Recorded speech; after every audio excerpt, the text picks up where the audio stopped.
The following production is brought to you by the Talkin' Buds Leaf Show.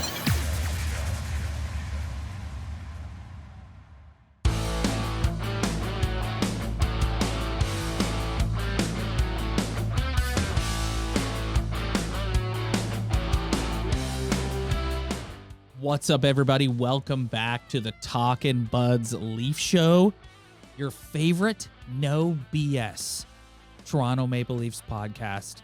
We take pride in that. Yeah, we do. We tell it like it is. And we don't mince words, and we don't deal in hypotheticals. No, we don't deal with weird numbers that don't make any sense, and we just like to tell the truth. And we drink beers on the pod. Yes. Is that offside? Is that wrong? I don't know. It's like... Is that unprofessional? I don't think it is. I'm sure there's somebody out there who would be like, you know, if you ever want to be taken seriously, you should probably... Yeah, but those are the people that don't even know what this those podcast are the people is. who go on. Those are the people who have their own podcasts and go on and just don't give any opinions. They just talk about facts, just daily news, just and daily news. Basically, repeat everything we already know. But we're gonna talk about some daily. After chirping, yeah, we put our own spin on it, though. Yeah, after chirping everyone, we're gonna sit and talk about some daily news. So, since we last convened, the Leafs lost at home to the Pittsburgh Penguins, won on Hockey Night in Canada against the Vancouver Canucks, and then won on the road in Pittsburgh. Matt Murray makes his return in Pittsburgh, 37 saves, 2 goals allowed, 946 save percentage. A good outing. He made a couple really nice, like 10 bellers, as far as I'm concerned, to keep them in the game, especially when Pittsburgh came back and made it 3-2.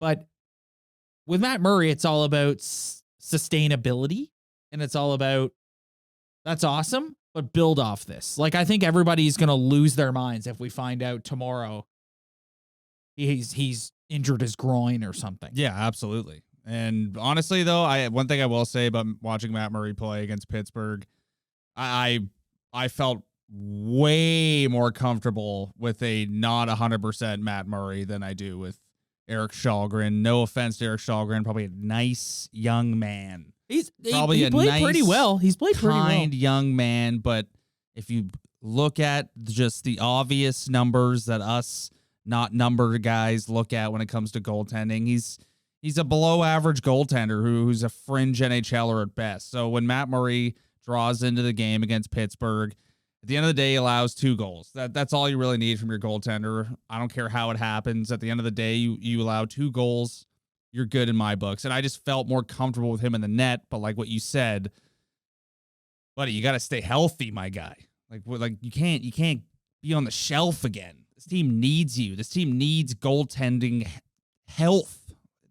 Like all around. Well, it's actually kind of interesting because, you know, going into the season, there's supposed to be this tandem, and then Murray gets hurt 30 seconds into the season, and Samsonov takes the ball and kind of runs with it. Now Samsonov is on the shelf, not for anything long term, but I do think this is going to be an opportunity for Matt Murray to take the ball and run with it here. Like they've got Jersey coming up this week, and then they've got Buffalo on Saturday. I expect Matt Murray to be the starting goaltender in both of those games. Yeah, and play well, and then play and look good. And I feel like before the season started, we kind of forecasted that each guy would take his turn with the ball. Like that's kind of, I feel like everybody kind of had that take, and so far it's playing out that way. And I feel like if Matt Murray goes on a bit of a run here, like it's gonna be a little back and forth, little shuffle game between the 2 goaltenders, whatever one's healthy and whatever one's playing better.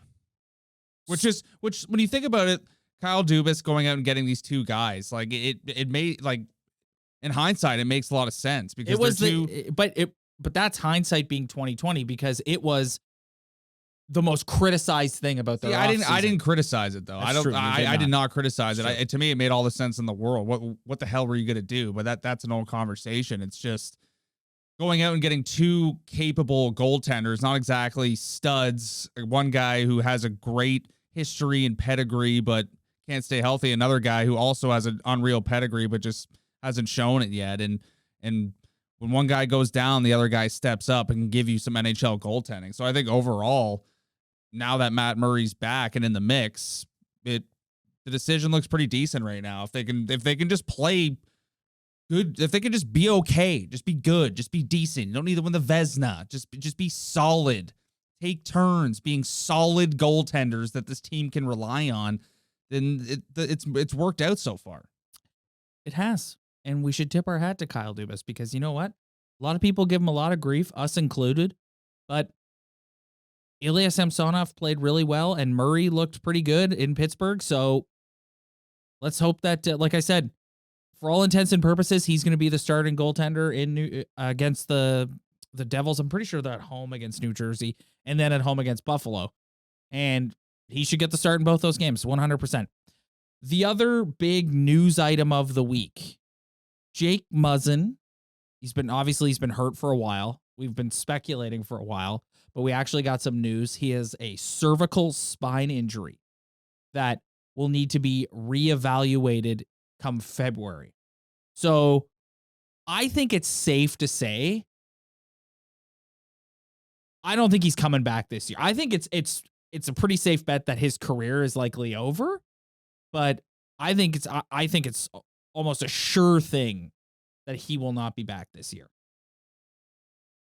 I mean, I feel bad for the guy. Yeah. Number one, I feel awful for him, but this is the NHL world we live in where someone who has an okay contract suffers a injury that puts them on that special list where money disappears.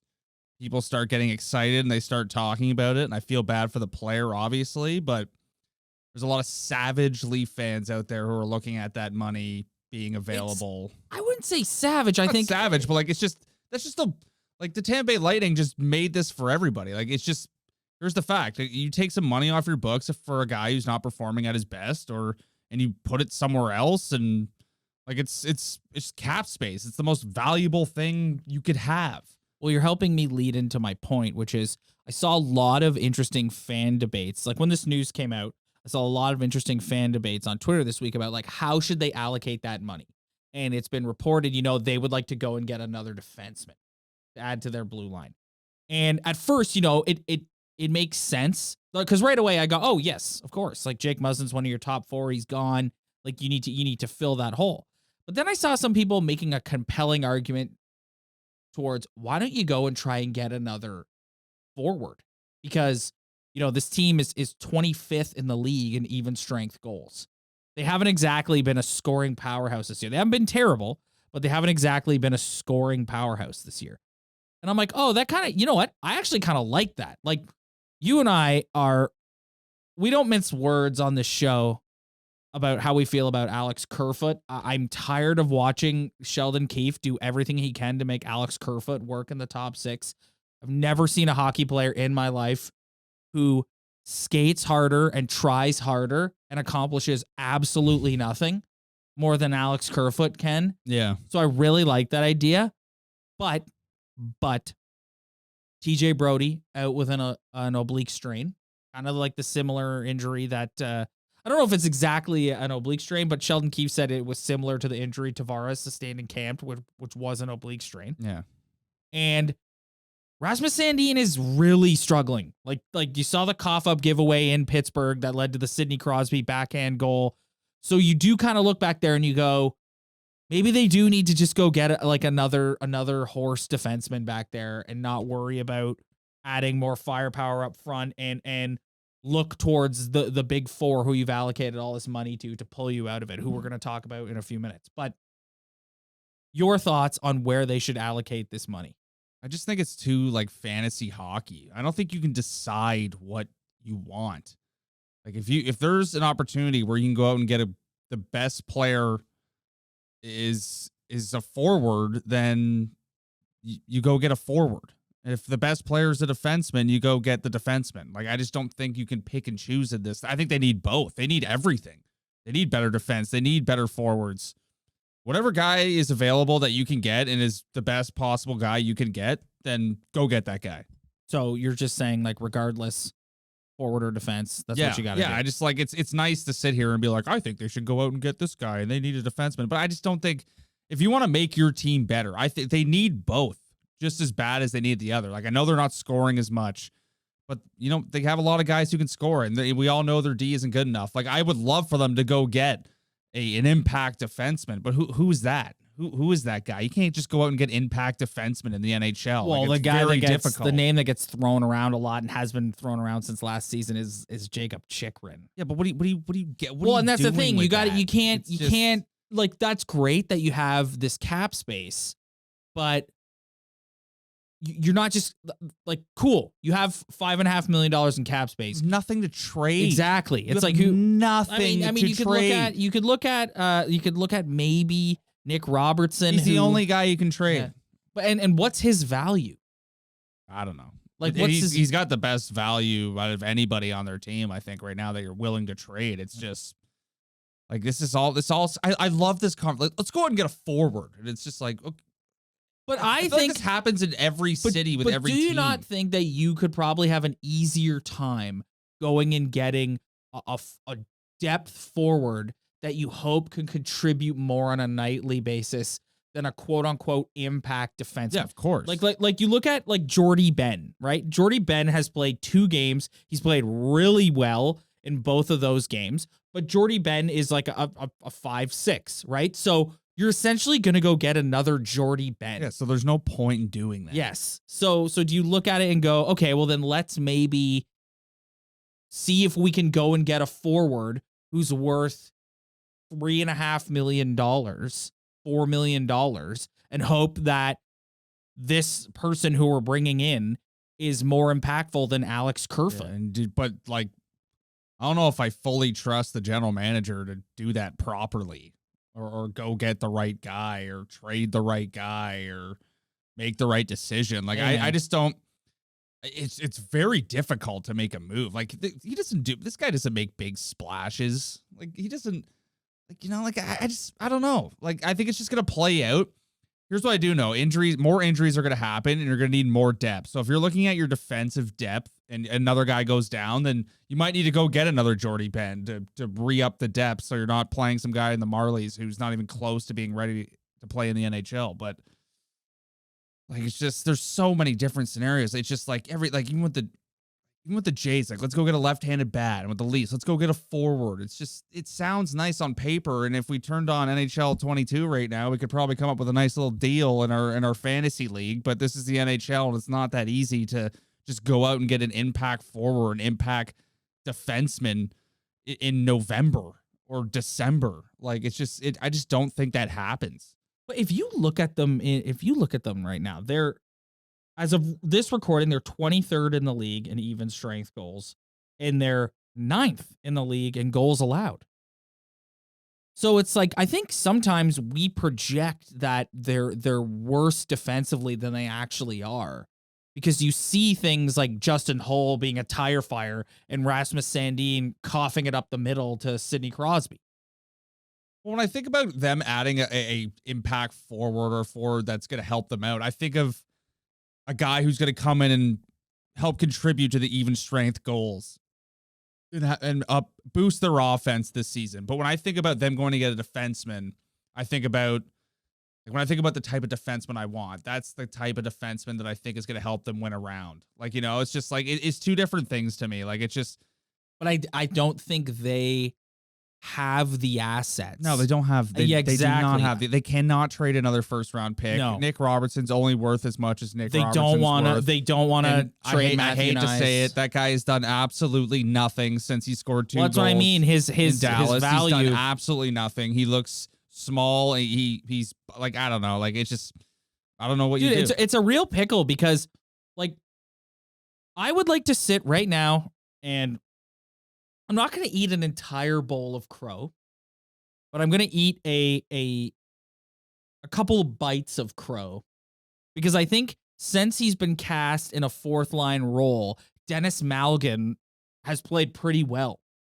And part of the issue with Dennis Malgin is they kept trying to jam him into that 2nd line left winger spot, and he's just not good enough to play there.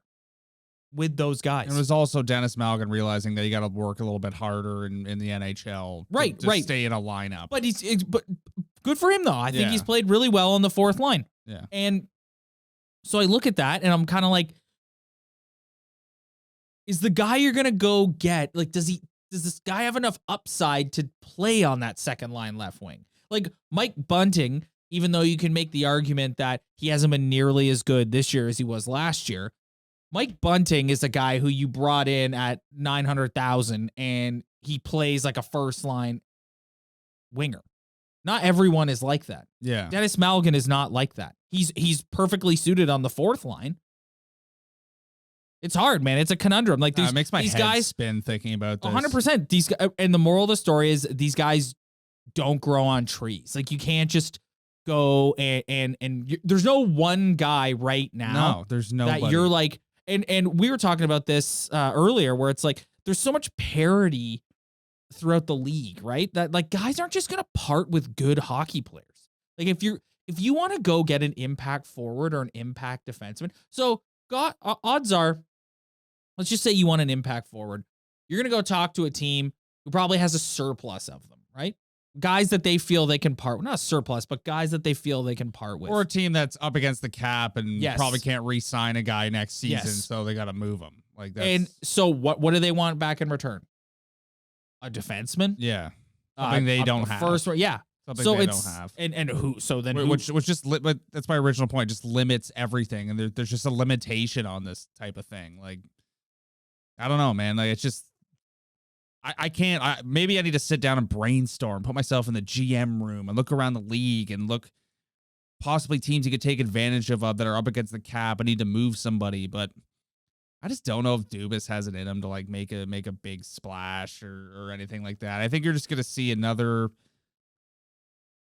depth guy. Like it's just, and that's all you can really do. Like I don't know. I just don't see them make like who you gonna go get. I don't know. Like, I hate talking about it because it's like it sounds like such a good idea on paper, but start thinking about it, it's like they're screwed, man. Like their big acquisitions over the past couple of years have been guys they've traded first round picks for at the deadline, and none of them have worked out. So there goes all like now you literally can't trade a first round pick because you've traded a bunch and it just hasn't worked out. So it's just. Well, and they got nothing to trade, really. Well, no, that's not true. They could part again with a first round pick, which further setbacks the depth of the organization, or Matthew Nyes, because any proposed Leaf deal in the last year, that any rumor you've heard Kyle Dubas talking to anybody, whoever it was, they're always Matthew Nyes is always in that team's asking. I don't trust Kyle Dubas to trade Matthew Nyes. I know nothing about Matthew Nyes. All I know is he's a bigger dude who can play physical hockey, which in everybody's brain that sounds phenomenal. Why would you ever want to get rid of that? But like talking about the guy who traded Mason Marchment for Dennis Malgin, I know we just talked about how good he was, but like you traded away the type of player that your team like. It's just I don't trust him to make that deal. I don't know if he. Like, I don't know. I don't know if I trust him to make that deal. I don't. I want to we're going to move on from this now. Like, this is not going to be the last that we talk about this. I don't think they're making a deal anytime soon. No. I think it'll be as we get closer to the trade deadline. So it'll be an ongoing discussion. So we don't need to sit here and beat it into the ground right now. What I do want to say is, first of all, I want to give Sheldon Keefe a round of applause. He finally did it. He split up Matthews and Marner, and he put Marner back with Tavares, and he put Nylander up with Matthews. They both, I think both combos look good. Here's my hot take. I think Mitch Marner is able to elevate John Tavares to a much more elite level than he is Austin Matthews, because Austin Matthews is already an elite hockey player. Yeah. And I think it adds how many times last year, this year it hasn't been the case because William Nylander has been so good. But how many times last year did we say second line's not producing, second line's not producing, second line's not producing? And John Tavares had a career season with Mitch Marner on his wing when he first got here. Yeah, 40 goals. So this is a very long-winded way of saying, I think John Tavares elevates Mitch Marner.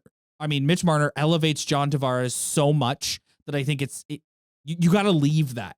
It makes them more of a two-line threat than Nylander and Tavares do, and Matthews and Marner. And listen, situationally in games, you can always go back to it. There's no reason why you can't throw Marner or Matthews out there on a shift here and there. But I just think, like, you see it in the Pittsburgh game. It's like Tavares gets a goal, Marner gets a goal. Those two guys have chemistry. A huge part of the selling pitch of getting Tavares to come here was telling him he was going to play with Mitch Marner. I just think he elevates Tavares' game so much. You got to ride this out for a little bit of time and see if it can be sustained.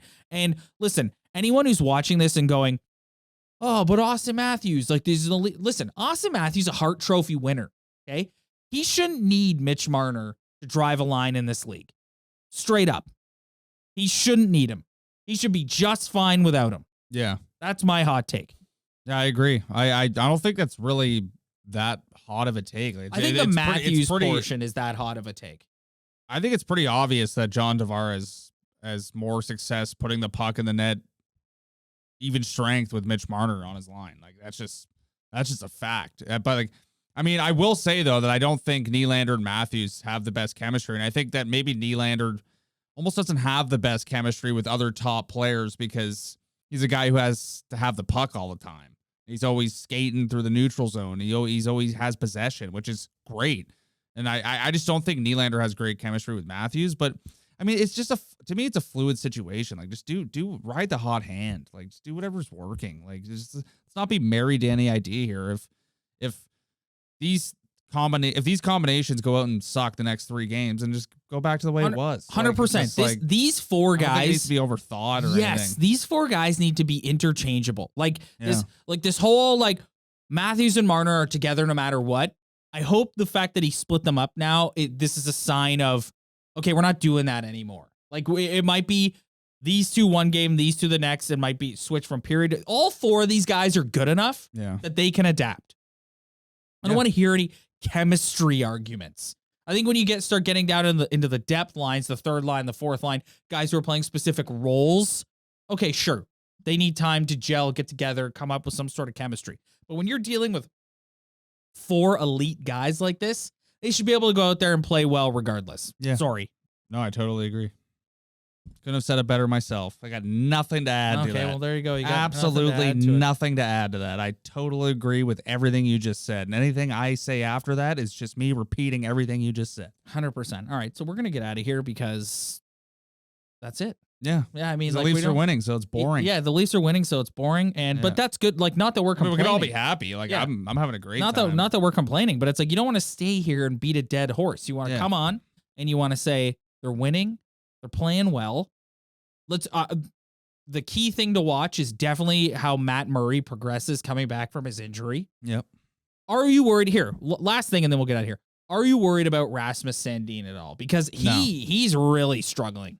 I don't think he's struggling necessarily. I just think he's had a bad case of the yips, and unfortunately for him, when he has them, the puck has gone in the net. Mm-hmm. The puck doesn't go in the net during those yips, then it's not as noticeable. But he's just had a couple bad, just like he goes to throw a pass and he whiffs on it, and somebody picks up the puck, puts it in the net, which is like it's a glaring mistake. I don't think he's been awful necessarily, but he's just, I don't know, it's just growing pains for the guy. Really, it's just really his first, like, you're in the lineup every single night year in the NHL. Yep. So that's going to happen to him.